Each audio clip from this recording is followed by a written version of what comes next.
Di saat sedang sidang Ahwa saat itu di Unila ya, di gedung Unila saat itu, saya dipanggil Nusron Wahid. Nusron mengatakan begini, Prof, saya tidak tahu sedekat apa Anda dengan Kiai Said. Saya bilang saya dekat. Kenapa memangnya? Tolong sampaikan. Saat ini sedang sidang Ahwa, kemungkinan besar Rois Am Kiai Miftah lagi.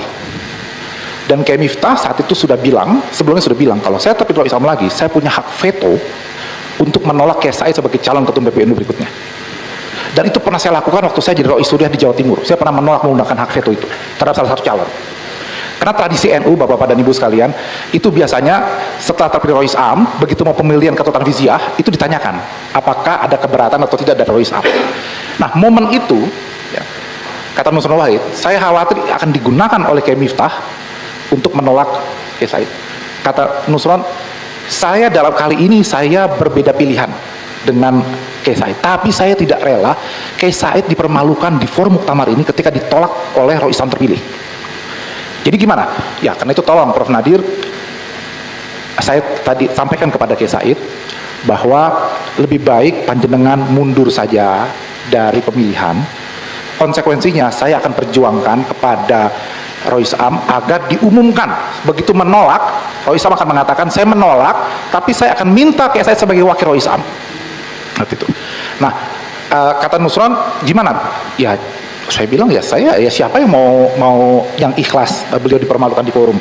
Kata-kata Nusron, ya ilmu beliau sangat tinggi, kita respect dengan beliau, kontribusi beliau dalam 10 tahun. Kita jaga jangan sampai terjadi peristiwa itu malam-malam itu.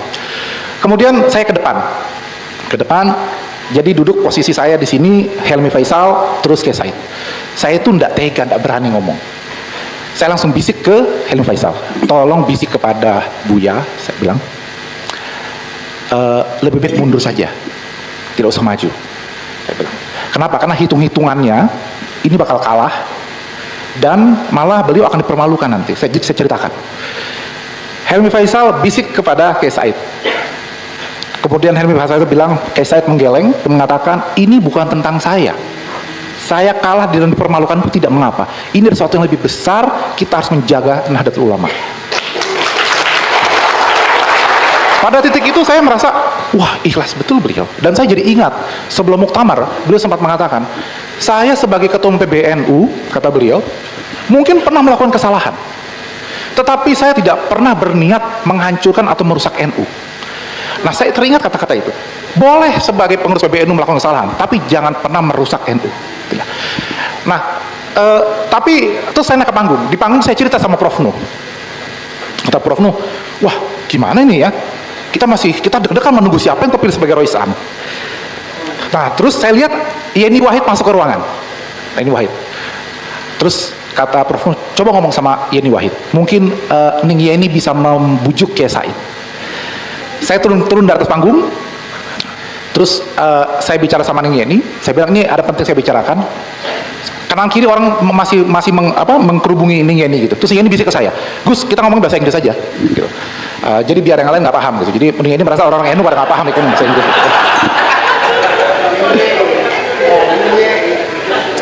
Dan memang saya kalau sama beliau kalau pembicara penting memang suka pakai bahasa Inggris gitu. Terus saya ngomong dalam bahasa Inggris, saya jelaskan.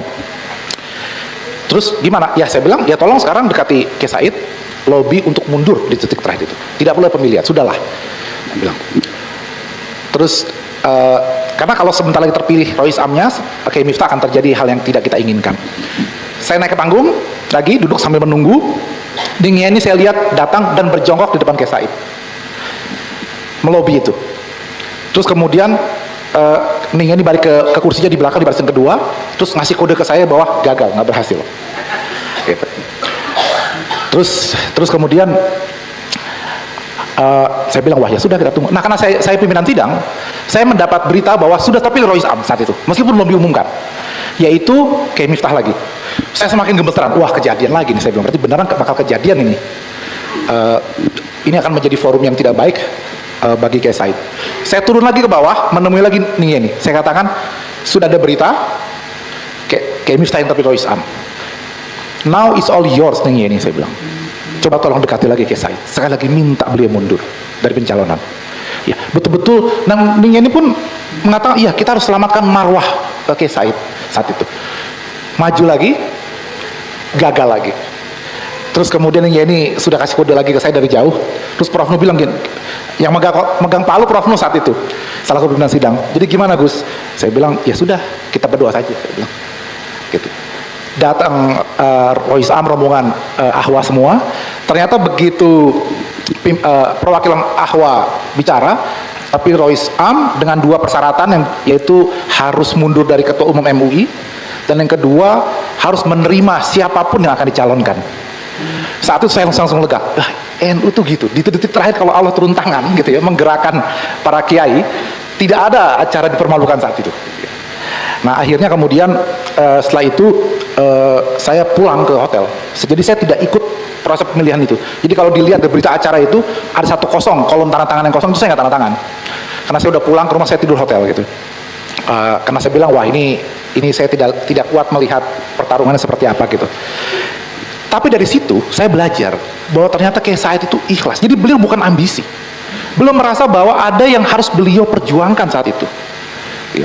Nah, apakah sekarang kita melihat itu atau tidak? Wallahu a'lam bishawab. Ya.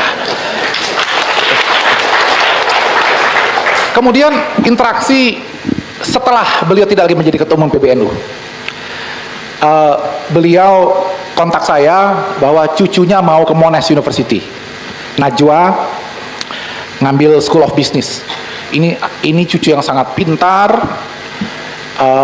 di Malaysia ya, sekolahnya semua di Malaysia, lompat-lompat dan sekarang mau ngambil School of Business. Tapi saat itu border baru dibuka karena COVID baru selesai. Buya sempat kena COVID waktu itu, sehingga kemudian visanya juga terlambat keluar gitu. Sementara Najwa sudah harus berangkat. Maka Buya ini panik karena mau mengantar cucunya langsung ke Australia. Ini gimana? Ini kan perempuan, cucu perempuan. Kalau ke Malaysia sih saya lepas sendiri, tapi berangkat ke Melbourne mana? Coba tolong telepon Najwa, keras banget ini anak tuh. Gitu kan, Buya mulai emosi. Ya kalau Buya, yang Buya nggak tahu saat itu saya sedang Zoom, saya sedang ceramah di Zoom itu.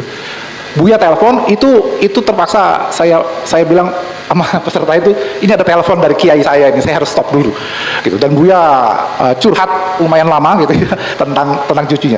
Terus jadi gimana, tolong telepon. Maka saya telepon Najwa, terus saya paham bahwa Najwa mau berangkat itu karena sudah waktunya memang ada week 0 ya. Jadi mau nggak mau harus berangkat memang gitu, tidak bisa menunggu kakeknya untuk dapat visa dan segala macam gitu. Saya bilang sudah begini saja, saya yang jemput di airport, segala macam. Jadi saya diserahi tanggung jawab selama 3 tahun terakhir untuk ngajak cucunya ke pengajian ya, gitu.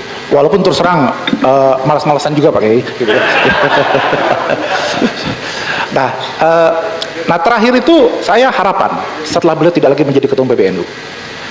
Harapan ini saya ingat kembali ketika nakal-nakalnya beliau baru pulang dari Saudi dulu. Termasuk tadi beliau sudah mengatakan, definisi Ahlussunnah wal Jamaah itu sampai sekarang nggak jelas, masih berdasarkan apa dinyatakan oleh Hadatus Syekh, gitu ya. Dan Hadatus Syekh itu tidak memberikan definisi, hanya menjelaskan ciri-ciri aswaja itu seperti apa. Itu bukan definisi. Secara ilmu mantik itu tidak jamin, tidak manik, kan begitu. Saya mengharapkan setelah tidak lagi menjadi ketua umum PBNU, meskipun masih komisaris di mana-mana,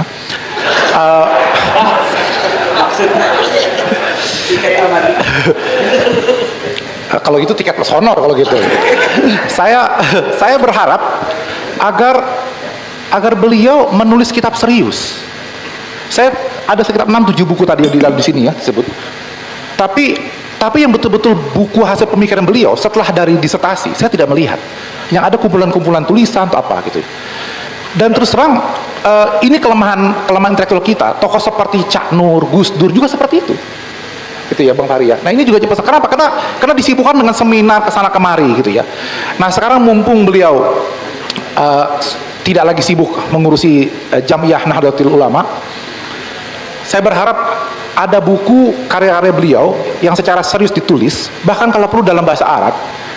Kenapa? Karena waktu saya bicara dengan Profesor Martin van Brunissen, beliau mengatakan intelektual Indonesia itu hebat-hebat, tapi tidak dikenal dan tidak dikutip oleh para mahasiswa di Mesir, di Turki, di Baghdad, di mana-mana. mereka tidak kenal Gus Dur, Cak Nur, dan sebagainya. Ini jadi pertanyaan, kenapa? Salah satunya adalah karena tokoh-tokoh kita tidak menulis dalam buku baik bahasa Inggris maupun bahasa Arab. Sementara para intelektual dari Turki, dari Mesir, itu para mahasiswa kita membaca buku-buku itu. Apakah itu Hasan Hanafi, Al-Jabir, dan seterusnya. Nah, ini menjadi persoalan. Kalau kita mau mengekspor Islam Nusantara, tapi produknya, pemikiran-pemikiran itu tidak kita kenalkan, tidak dibaca dan diuji, dikaji, gitu ya. Termasuk fatwa-fatwa kita, apakah Basul Masail dari NU, dari Tarjih Muhammadiyah, dari MUI, ataupun Dewan Syariah Nasional, ataupun dan lain-lainnya, itu juga tidak pernah dijadikan rujukan, gitu ya. Sehingga kemudian saya bertanya-tanya, Buya Said, apakah cukup puas hanya disebut sebagai tokoh berpengaruh nomor 18 di dunia, gitu ya. Gitu. Saya merasa bahwa sudah waktunya panjenengan akhirnya serius menulis buku-buku yang kemudian mempengaruhi wacana, bukan cuma di Indonesia tapi di belahan dunia. Gitu. Saya tutup saya tutup ini dengan harapan seperti itu, Buya. Mudah-mudahan berkenan, dan mohon maaf kalau lancang saya menyampaikan ini. Ini harapan kami para santri, kebanggaan kami para santri, karena Buya ini saya sempat mendeklar waktu di Haul Den Anyar kemarin, ya, bahwa beliau inilah pewaris dari Kiai Bisri, di mana penjaga keilmuan Nahdlatul Ulama itu dipegang oleh Buya Said saat ini, ya. Jadi kalau kita bicara siapa kiai, siapa intelektual NU yang terpandang, dihormati, dan ilmunya sundul langit, ya, saya kira satu nama yang pasti muncul di semua para kiai-kiai saat ini, gitu, Buya Said, gitu ya. Dan dulu waktu saya pernah ngobrol dengan Gus Mus di Muktamar Jombang, kata Gus Mus, ini bolak-balik ya, harusnya Said Agil Sirot itu Rois Am. Loh kok malah nyalonnya ke Tanfiziyah, gitu kan. Nah, itu kayak Hasyim Muzadi harusnya ya cuma di Tanfiziyah, bukan ke Rois Am. Ini bolak-balik begini, kata Gus Mus, gitu kan.